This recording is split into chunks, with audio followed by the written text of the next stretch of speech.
예, 당신께 맞춥니다. 안성 출신 김학영 의원입니다. 최재성 간사님 앞으로 좋은 일이 있기를 고대합니다. 여러 의원님들께서 이틀 동안 쭉 비슷한 얘기를 했기 때문에 결국은 저도 그 연장선상에서 조금 각도를 달리해서 몇 가지 좀 질의를 하고자 합니다. 먼저 우리 부총리께 질의하겠습니다. 네. 지금 이번 추경재원으로 15조 8천억 국채를 발행하게 됨에 따라서 소위 국가 재정 건전성에 관해서 국민 여러분께서 우려의 목소리가 있는 것으로 알고 있습니다. 제가 그 국가 채무 현황을 살펴봤더니 GDP 대비해서 우리나라의 경우는 34.9%.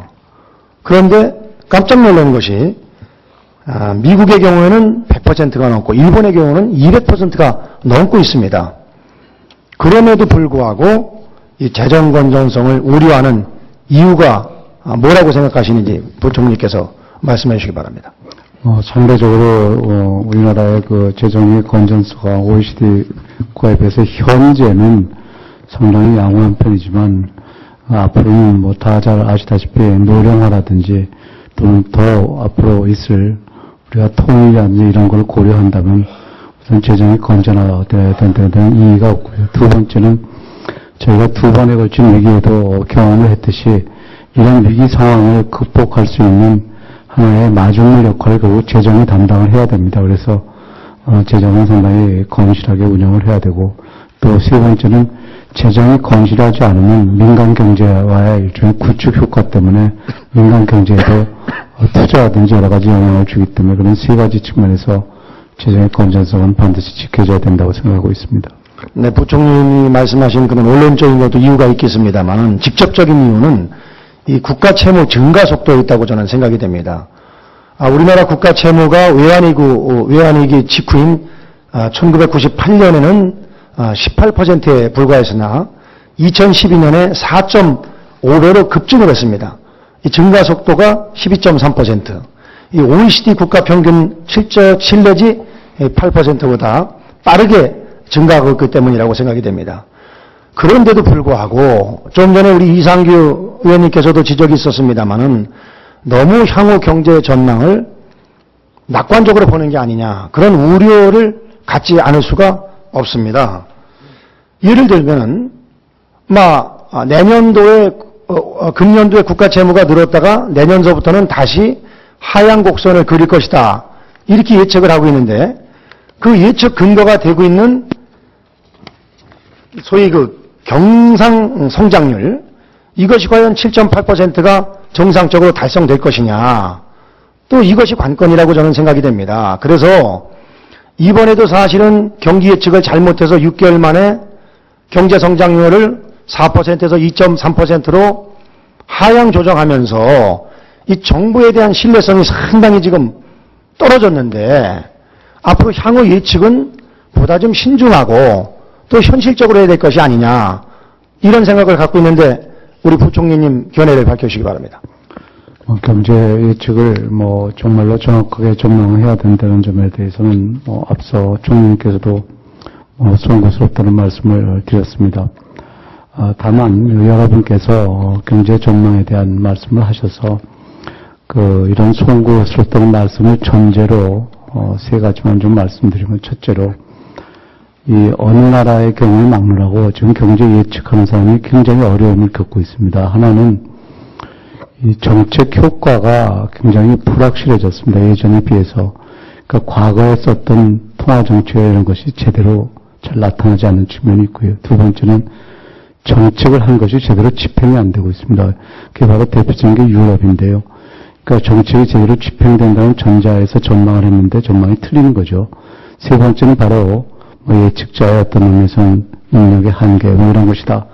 복합적으로 자격을 해서 이런 전망에 많은 경우에 그런 오차가 생기게 되지 않았나 그런 생각을 합니다만 여전히 그 전망은 이런 재정이라든지 또는 민간 기업의 하나의 중요한 시그널이 되기 때문에 전망을 정도에 높일 필요가 있다는 것은 당연한 말씀이라고 생각하고 있습니다. 네, 유념해 주시기 바라고요. 지금 시대적인 화두가 이 복지인 것은 분명하죠. 예, 그렇습니다. 제가 자료를 봤더니 2007년에 그 복지 수혜자가 한 400만 명 됐는데 올해 들어서 1000만 명이 됐더라고요. 또 그리고 5년 동안 예산을 봤더니 2007년에 61조였던 복지 예산이 올해는 97.4조. 6년 전에 비해서 약 60% 정도 증가를 했고, 또 이번에 추경에 2조가 들어있으니까 이제 소위 복지 100조 원 시대가 열렸다고 해도 과언이 아닐 것입니다. 그런데 중요한 것은 복지 100조 시대에 걸맞는 그런 과연 복지 전달 시스템이 돼 있냐, 또 그리고 국민들이 느끼는 만족도가 복지 100조 시대에 소위 걸맞냐 하는 것을 보면은 저는 그렇지 않다고 생각이 됩니다. 예를 들면은 지금 이 복지 업무를 담당하는 공무원들이 자잘한 사람도 있고 또 1인당 한 2,000명 정도 관리를 하기 때문에 정말 신참자가 들어오면 거기 인수인계를 해서 업무의 연속성도 없고 또 누구나 기피하는 그런 업무가 됐는데 정부에서 약속한 대로 지금 충원도 제대로 안 되고 있고 이런 현황인 거 알고 계시죠? 예, 그렇습니다. 지금 동사무소 직원 전체 중에서 40%를 복지 담당 인력 비중을 둬라 이렇게 이미 2009년 5월 소위 그 당시 행정안전부에서 각 지자체에 지침을 내렸는데 지금 뭐 그렇지 않은 것도 알고 계시죠? 예. 대책이 어떻게 되십니까? 이거는 좀 우리 존경하는 유정복 장관님께서 오셨는데 또 발언 기회를 드려야 될 것 같아서 우리 유정복 장관님께서 답변 바랍니다. 네, 지금 존경하는 김학용 의원님께서 말씀하신 대로 복지 수요가 급증하는 거에 비해서 재정 부담의 문제가 현실적인 지금 과제가 되고 있는데요. 그럼에도 불구하고 늘어나는 복지 수요에 대응하기 위해서 공무원에 대한 우선적인 충원이 필요하다 하는 인식을 갖고 금년도에만 약 1,800명의 복지 공무원을 지금 충원을 합니다. 그래서 사실 금년 말까지 하려고 했던 것을 상반기로 당겨서 충원을 하고 내년도에 충원하려고 했던 1,140명도 금년 말에는 충원을 할 계획으로 해서 약 금년까지 2,940명을 신규 채용 또는 다른 종류의 직렬에 있는 그 공무원을 복지 공무원으로 대체하는 이런 인력 배치 계획을 하고 있고요. 그 다음에 무엇보다도 이제 뭐 인력만 갖고 되는 게 아니라 복지 공무원에 대한 전반적인 처우 개선이라든가 사기 진작 이런 것을 함께 지금 검토해서 추진을 하고 있습니다. 네, 그렇게 해주시길 바라고요. 총리님, 네. 이 아무리 그 좋은 정책을 세우고 예산을 뒷받침해도 사실은 국민들에게 제대로 전달이 되냐 이게 가장 중요하거든요. 네. 그래서 제가 말씀드리는 것은 이제는 소위 복지예산 100조 시대에 걸맞는 그런 복지 시스템을 구축해야 된다 이런 생각을 가지고 있습니다. 그래서 지금 보니까 총리실, 또 보건복지부, 또 안전행정부, 또 경제부처가 합동으로 참여하는 이런 국민들에게 소위 복지의 온기가 따뜻하게 스며들 수 있는 그런 복지 시스템을 만들기 위해서 그 TF팀을 구성을 해서 이 문제에 대해서 좀 접근을 해야 된다고 생각이 되는데 그럴 의향이 있으십니까? 네, 좋은 말씀이십니다.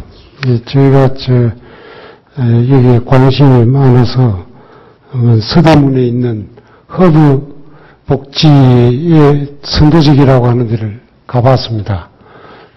아주 거기에 잘 되어 있고 또 그러면서 그 복지 공무원들 애로사항도 제가 초청을 해가지고 저녁을 먹으면서 들어보고 했습니다. 그래 봤더니 충분히 여러 가지 그동안에 복지 공무원들이 자살도 하고 또 깔때기 현상에서 오는 뭐 여러 가지 고통과 또 국민에게 충분히 전달되지 못하는 그런 여러 가지 문제점을 많이 파악을 했습니다. 그래서 그 문제를 두고 제가 심도 있게 지금 연구를 해보고 있습니다. 지금 말씀하시는 점을 참고해가지고 좋은 방안을 마련하겠습니다. 네, 그렇게 해주시고요.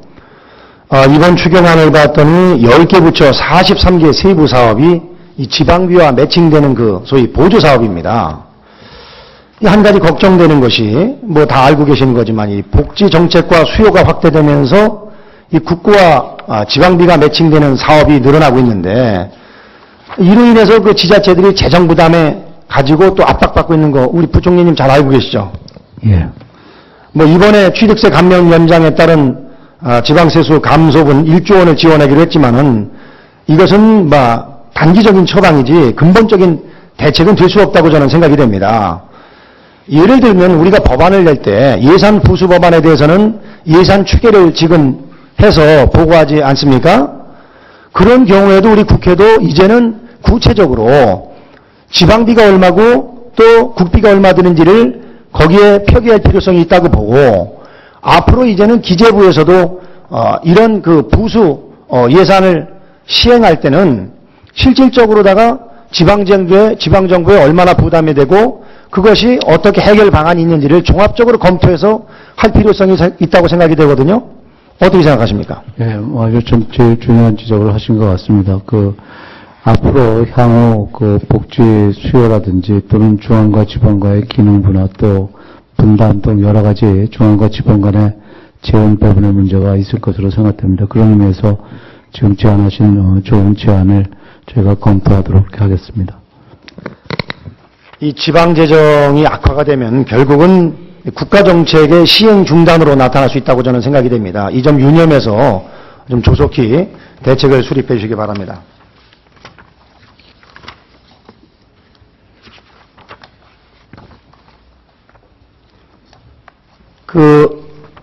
우리 해양수산부 장관님께 질의하겠습니다. 이번 해수부 추경 사업 중에서 가장 많은 예산이 들어가는 것이 어떤 사업입니까? 어항입니다. 어항이죠? 예, 350억. 이번에 한 350억 정도. 예, 350억. 한 절반 정도 되는 것으로 알고 네. 있는데, 공교롭게도 제가 자료를 봤더니 이 어항 사업이 꼭 필요한 거는 사실이지만은 네. 이것이 뭐 자연적인 영향이랄까 여러 가지 이유로 인해서 불용률이 해마다 계속되고 있고 또 사업 집행률이 낮거든요. 네. 그런데도 불구하고 지금 새로 시작되는 것이 이제 설계 중이고 이제 추진되는 사업이 있는데 네. 과연 이런 예산 집행이 연내에 가능할 것이냐 이런 의구심을 가지고 있는데 어떻게 생각하십니까? 네. 사실 올해 안에 할 수 있는 것만 가능한 어항만을 갖다가 저희가 선별해가지고 넣었습니다. 그래서 올해 추경으로 되는 것은 아마 가능할 것으로 보고 있습니다. 물론 이제 해양이라는 게 기상 악화와 관련되면은 조금 어려운 점이 언제나 좀 같이 있다고 생각하지만은 가능한 한 올해 할 수 있는 어항만을 선별해서 했다는 걸 좀 말씀드리고 싶습니다. 그래서 뭐 장관님 이렇게 말씀을 하시니까 일단은 믿겠습니다만은 네. 자료를 살펴보면은 이게 매년 2천여억 원이 필요하다고 그렇게 주장을 했는데 실제는 그 60% 수준인 1,200억 정도 집행을 했더라고요. 네. 이 부분에 대해서는 좀 더 기술조정 소위에서 심도 있는 검토가 있어야 될 것으로 생각이 됩니다. 네네. 우리 국토부 장관님과 우리 부총리께 두 분께 제가 질의를 하겠습니다. 예. 지금 이 경부고속도로 혹시 이용하시나요? 예. 자주 이용하시나요? 자주는 아닙니다만, 예. 저는 그 안성서 출퇴근을 하고 있는데요. 제가 느끼는 건데 이제는 막히는 요일이 없고 막히는 시간이 없습니다. 심지어는 제가 새벽 6시 반에 국회를 다 떠나는데 6시 반에 떠나도 양재동까지 오는 데는 불과 한 25분에서 30분 걸리는데 거기서 한남대교를 뚫고 나가는데 보통 한 1시간 정도 이렇게 소요가 됩니다.